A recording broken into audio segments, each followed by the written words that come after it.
Your Humanities Half-hour is brought to you by the Northern Marianas Humanities Council.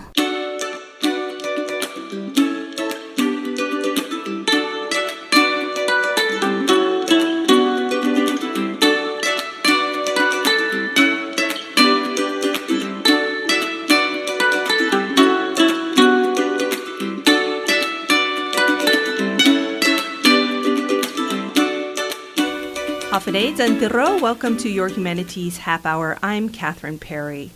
Today we're talking with the Micronesian Legal Services Corporation. They're a nonprofit organization whose mission is to increase access to justice in Micronesia. They have 10 offices throughout Micronesia, and our guest today is the Directing Attorney of the Marianas office, Jane Mack. Jane, welcome to the show. Thank you. It's so great to have Micronesian Legal Services here because you do so much for the community. And the particular topic we're going to cover today, I'm sure, is going to be of interest to many people. You've been having a series of workshops, actually, to help people become more aware of this legal issue, and that is probate. It can be a positive word. It's a tool. What is probate exactly? Probate is a legal process. And it's something that is needed when somebody dies. It's a process to determine the heirs of the person who died. It's a process to take care of everything they owned and distribute it. And it's a process to address any debts they still have. I used to think up until quite recently, just the last few months, that probate was only if there's a problem with the will or whatever, then you have to go to court. But that's not necessarily true, is it? No, it's not. Almost everything has to go through probate. Wills have to go through probate. If a person dies and they own property, then they need to have their estate go to probate. And it's important to understand that you don't probate a piece of property, you don't probate a bank account. You probate the entire estate of the decedent. So what is some of the information needed to get started in a probate? It's really helpful if families get together after someone dies, after some of the emotional pain has worn off, or they are ready to cope with the business aspects of the family matters, the land, the cars. And what's really needed is for the family to gather as much information as they can, to get all the titles together, whether they're car titles or deeds or leases or all the paperwork, to go through. Now we have electronic banking, so you also have to be checking the person who died. You have to check their computer and see, do they have electronic accounts. And so to get all their banking information, to look through their paperwork to see, are they getting letters asking them to pay bills. The more information available, the better. So it almost sounds like when we are alive, we could do our heirs a great favor by kind of maybe keeping a list of what some of these are current in our lives, what assets we have, what accounts, what we owe. Is that something you would recommend, or something that people typically might do? There are all kinds of tools to help people, to help those who are left behind when someone dies. You can get books. There's all kinds of things that are available for dealing with that. One of the other things, the very first thing I mentioned was determination of heirs. So when you're gathering information, you also have to gather all the birth certificates, all the marriage certificates, all the divorce decrees, all the family information. And in a community like the Marianas, where you might have a customary adoption, you have to kind of line that up. Where there might be outside children, you kind of have to line that up. And it's really helpful, I think, for people before they die, if they can get their affairs in order, have a folder, have a book, have something that at least kind of lays things out to help the family after they're gone. I know that it's a somewhat difficult, sensitive issue to talk about because in some cultures, like even talking about your elder's death is very disrespectful. But we've had a recent incident here in the Marianas that was kind of the impetus you were sharing for doing these workshops and kind of demonstrates the value in preparing for this natural occurrence in life. Yeah, that would be Super Typhoon U2. We also saw this after Typhoon Sudalor. Federal government benefits are much more Americanized. You know, that's a U.S. process, and they're used to processing everything according to U.S. standards. And so, you know, the process here where people build their houses on their family land, and nobody really worries too much about title, but that's that's Uncle Joe's house, or that's Auntie Becky's place over there. That's just not the way the U.S. government is going to work when it's giving out benefits for disaster relief. And so we have seen a huge number of people who are running into difficulties with getting their FEMA benefits or getting their SBA loans because of not having probated estates of the people who owned the land before them. Now, you have had a series of workshops already, and I do want to share that you have one more coming up. For people who might not be able to grasp everything in our short chat today, you will be having a final workshop. Can you give us the details of that? Sure. The final workshop's not going to help with Super Typhoon U2, but it might help for people who are alive now. It's all about wills. It's all about what you can do to, as you said, prepare, so that when you die, the family members who are left behind, or whoever is left behind, your friends, your live-in partner, whoever it is, will have your guidance to know how to handle your estate. So we're going to be working on wills on August 8th at 3 o'clock at the Joeten Kiyu Public Library. And this is open to the public? It's open to the public and it's free. Okay. And do people have to sign up ahead of time? No. But there, of course, you might want to come early because I have a feeling people will be very interested, and you want to make sure you get a seat. Usually we're doing these in the children's library, and I've been told by the Joeten Kiyu folks that we'll be in the VTC conference room, which is a smaller space. So yes, if you want to sign up ahead of time, we can save you a space. If you come early, you're likely to get a space. It might be a little crowded, but we will do our best, and there will be materials available to help anybody who does show up.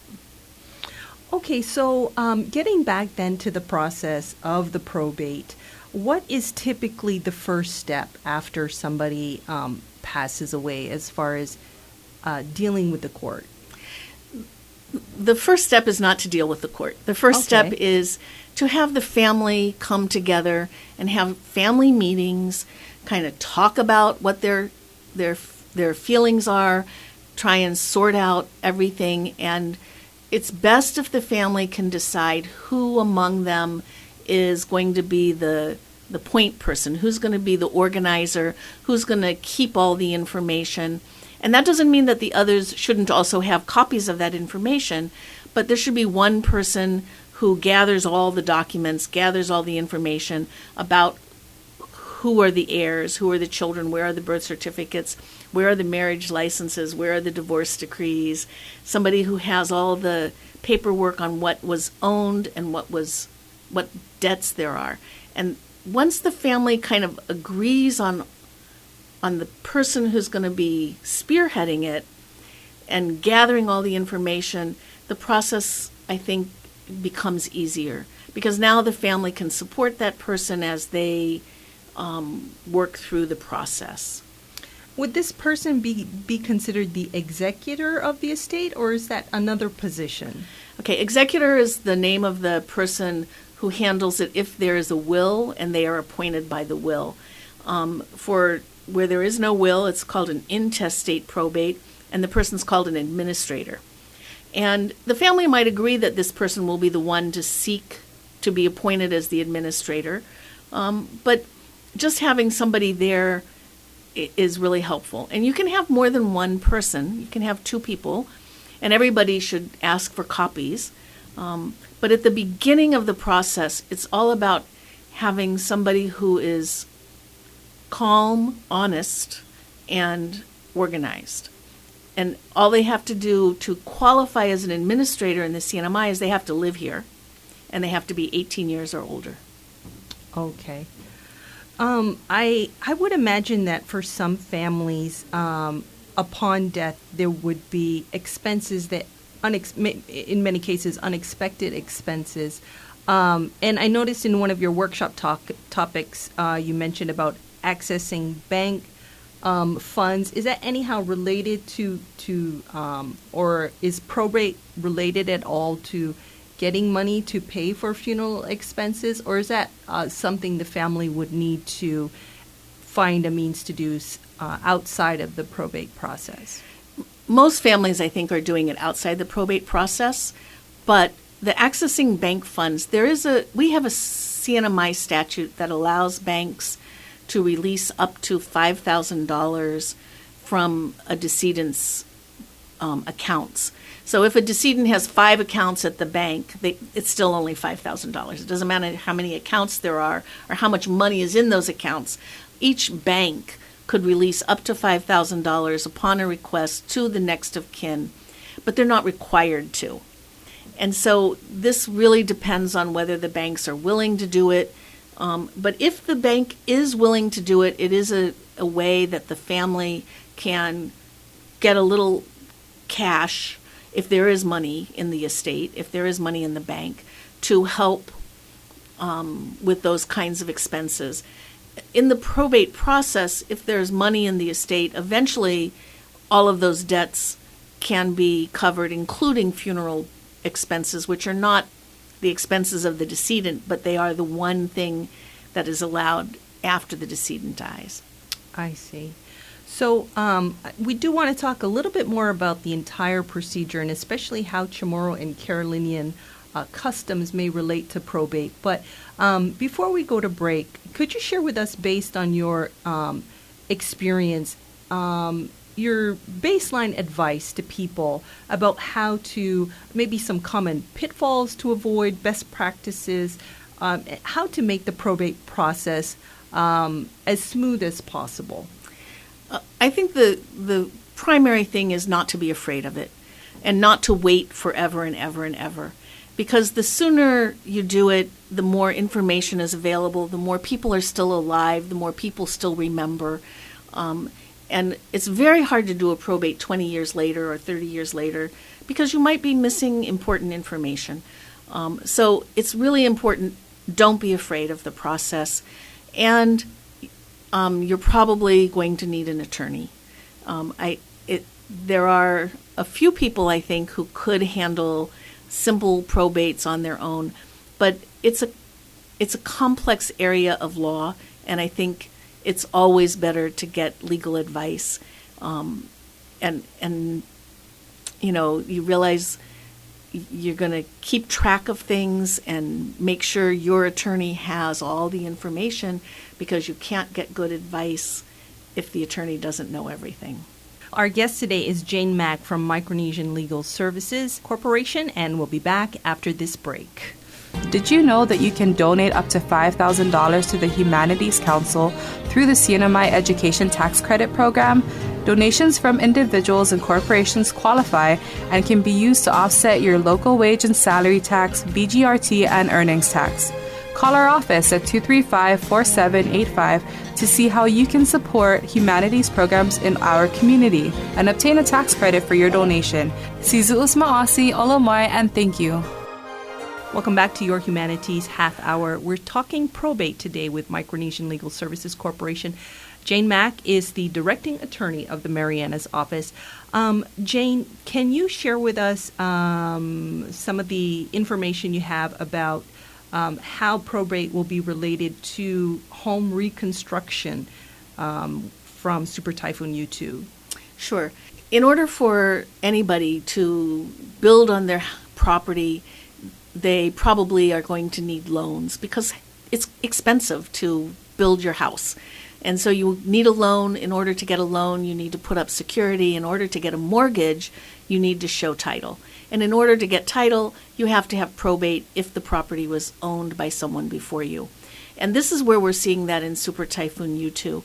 Even in the permanent home construction project, which FEMA has put out there, they've selected hundreds of families here to have brand new homes built for them on their land, but they're running into probate issues. And right now, FEMA is in the process of lining up attorneys because FEMA is going to be helping pay for the attorneys, helping pay for the court fees for the probates of those people who are in the permanent home construction program. Really? Yes. Well, that's wonderful. Yes. And so we're expecting some of the private attorneys to step forward. They're not going to get paid at their usual rates, but at least FEMA is going to help out. They're doing a great job. And so some of these people will get some help, but I don't think you can really count on that down the line. So I think, we're going to have another typhoon and another typhoon and another disaster or earthquake or storm or something where if you want to get benefits, it's really good to have your probates done and to do it now. I can just imagine there's a bunch of people just waiting for us to share your phone number so they can call Micronesian Legal Services to ask for help. You do have some qualifying criteria, correct? We do. Right now, we're not really handling direct probates. We have handled probates, and we will handle probates again. We're doing the workshops as sort of an alternative to give people information. But in order to qualify for Micronesian Legal Services, you have to be low income. And that's just like anybody who qualifies for food stamps or SSI. You have to be low income. And even if you're low income and you come in and you qualify financially, we have to have the resources and the ability to take on your case. We may say we want to, but we can't because every attorney has limits about how much they can handle. They can't ignore the clients they already have to take on new cases.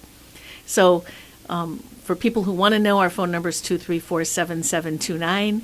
You're welcome to call for appointments to come in and do an intake, but we're not likely to take on new probate cases. All right. Well, fair enough.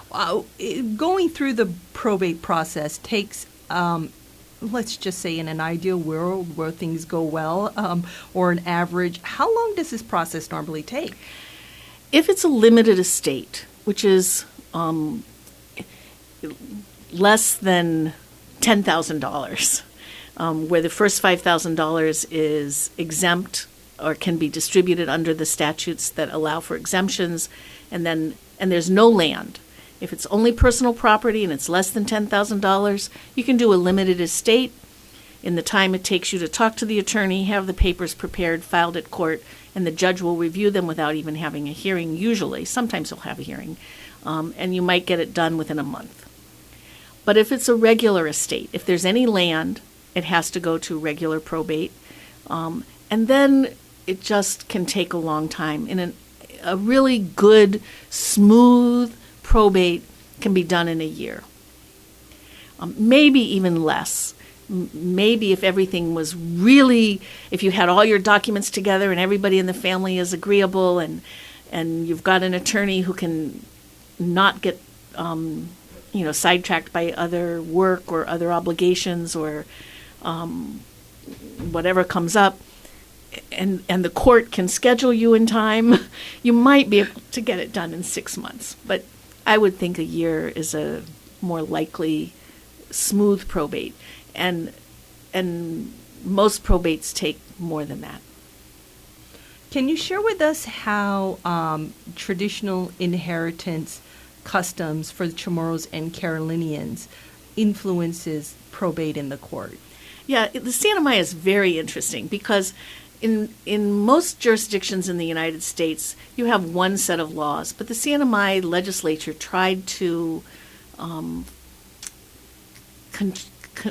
consider and continue the support and recognition of our indigenous cultures. And so for people who don't have wills, there's a law that there are laws that say how their property will be distributed. And the first issue for people who don't have wills is, are they Chamorro, are they Carolinian or Falawash, or are they other? And depending on where they are pegged is how the property will be distributed. The statutes are different for each of them. Would you be able to share with us some of the, just from a cultural perspective, like I know in Carolinian and Chamorro culture, they also recognize children that are not your blood children and not formally adopted in the court, but raised by you. What are some of the other odd or unusual cultural considerations that the court would look at? Well, the court does recognize the Pinexai in Chamorro culture, the Muemue and other Carolinian adoptions. And then there's a testamento, which is a Chamorro type of will, and partida. Those are the primary cultural tools that I've seen used outside of the statute. You know, the partida is not defined by statute. The testamento is not defined by statute. They're recognized. They're authorized. The court can recognize that those cultural practices, but they're cultural. They're not statutory. Legal. Could you describe? They are legal. They're just not statutory. Okay. Could you describe to us what is the difference between those two? I've actually never heard of them before.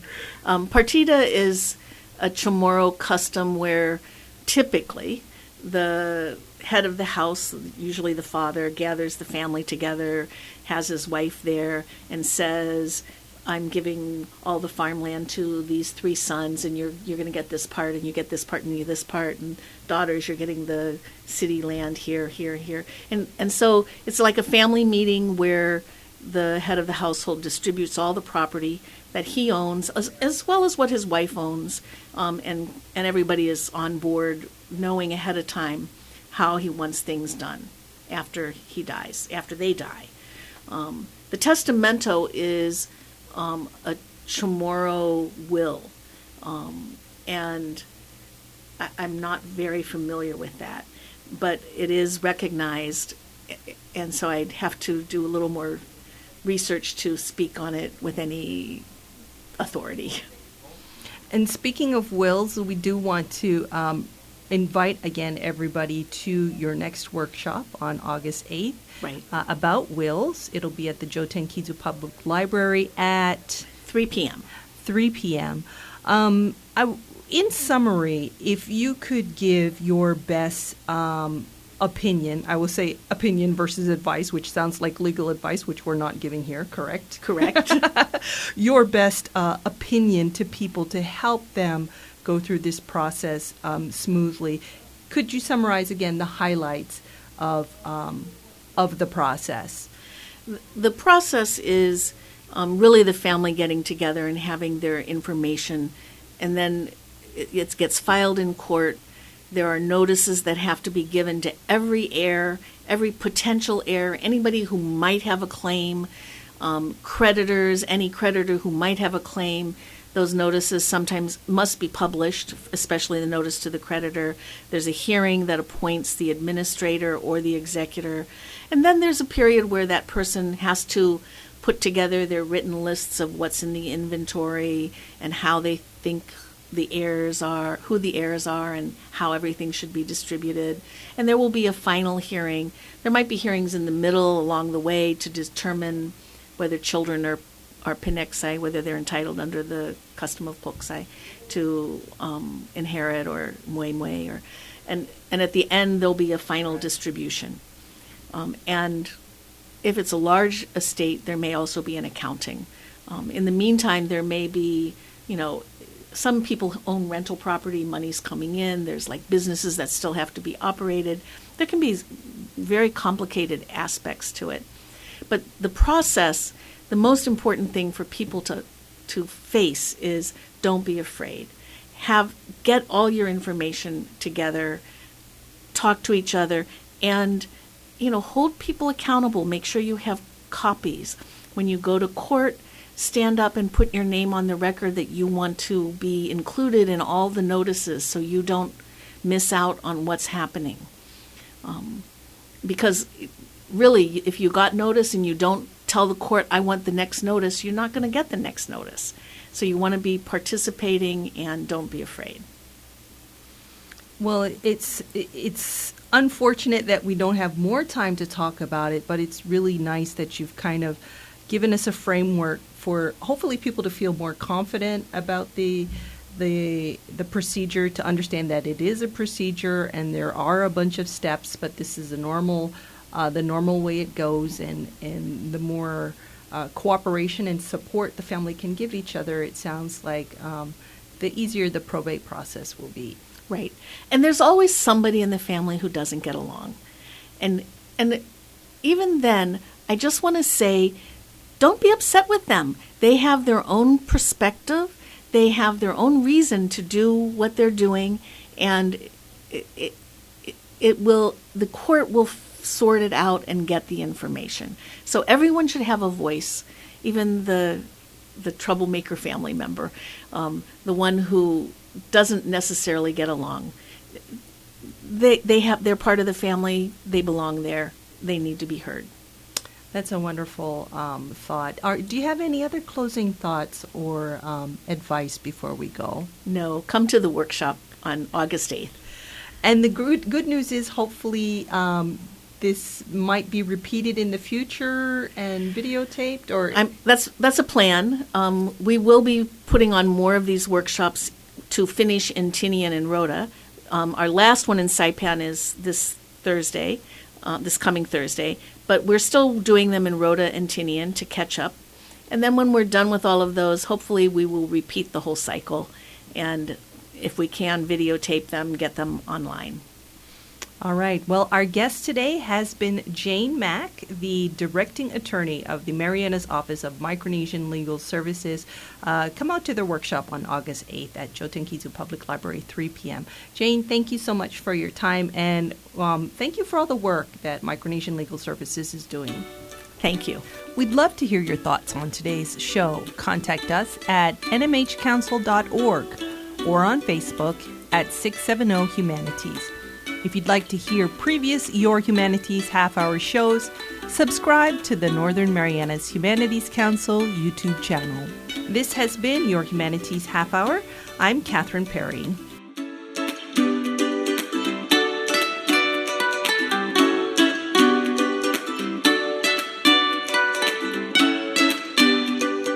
This program was supported by a We the People grant awarded to the Northern Marianas Humanities Council from the National Endowment for the Humanities. Any views, findings, conclusions, or recommendations expressed in this program are those of the participants and do not necessarily represent those of the National Endowment for the Humanities or the Northern Marianas Humanities Council.